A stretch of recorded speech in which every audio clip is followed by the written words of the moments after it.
کردار طاغوت ان کے اوپر چھا گیا. روشنی سے نکالا اندھیروں میں دھکیلا، فرق ختم.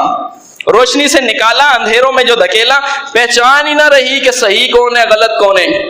پھر دعویٰ کیا ایمان کا، گئے حج کرنے کے لیے، عمرہ کرنے کے لیے، وہاں دیکھا جبہ، وہاں دیکھا ماحول، اللہ کی مسجد دیکھی، خانہ کعبہ دیکھا، دل جو نرم پڑا، امام کعبہ کے پیچھے نماز ہو رہی ہے. جی یہ کون سا شرک کرتا ہے؟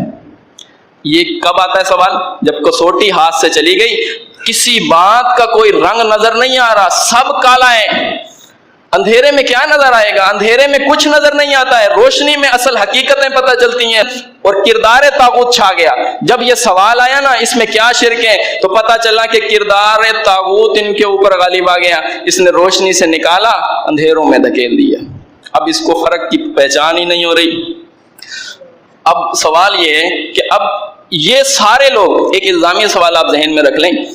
دیکھیں اگر طارق جمیل بھی صحیح ہے، طارق مسعود بھی صحیح ہے، مرزا انجینئر وہ بھی صحیح ہے، الیاس قادری وہ بھی صحیح ہے، الیاس گھمن ہے وہ بھی صحیح ہے، سبتین شاہ نقوی ہے وہ بھی صحیح ہے، علامہ عطاء اللہ بندیالوی ہے وہ بھی صحیح ہے، شہن شاہ نقوی میں ہمیں کچھ غلط نظر، امام کعبہ میں کیا خرابی ہے.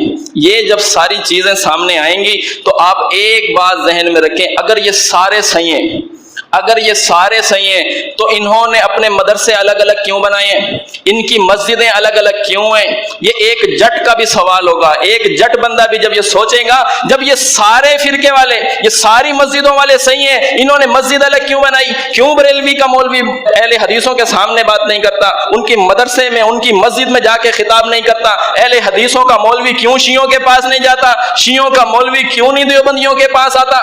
فرعون نے دعویٰ کیا، اس کے جو حامی تھے، اللہ نے فرمایا وَأَغْرَقْنَا آلَ فِرْعَوْنَ، ہم نے آل فرعون کو غرق کر دیا. آل فرعون نے ربوبیت کا دعویٰ نہیں کیا، سہولت کار تھے، اس کے حامی تھے، اس کے مددگار تھے، اس کی ہاں میں ہاں کرنے والے. حلال کہتا ہے حلال مانتے ہیں، حرام کہتا ہے حرام مانتے ہیں، صبح کہتا ہے صبح مانتے ہیں، شام کہتا ہے تو شام مانتے ہیں. تو فرمایا وَكُلُّ بَانُ ظَالِمِينَ، وہ سارے کے سارے ظالم تھے. کیوں؟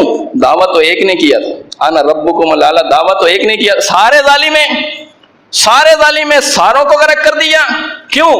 اس لیے کہ اس کے حامی تھے، مددگار تھے. اب مسئلہ طاغوت سمجھ لیجئے، میں اپنے موضوع سے آگے چلتا ہوں کہ حامی اور مددگار وہ جو طاغوت کا، کافروں کا ہوگا، جس نے حامی کا بھی کفر کیا، اس کا ایمان صحیح ہے، اس کا ایمان ایسا ایمان ہے جو کبھی ٹوٹنے والا نہیں، ایسا ہلکا یہ تھاما ہوا ہے جو کبھی ٹوٹنے والا نہیں ہے.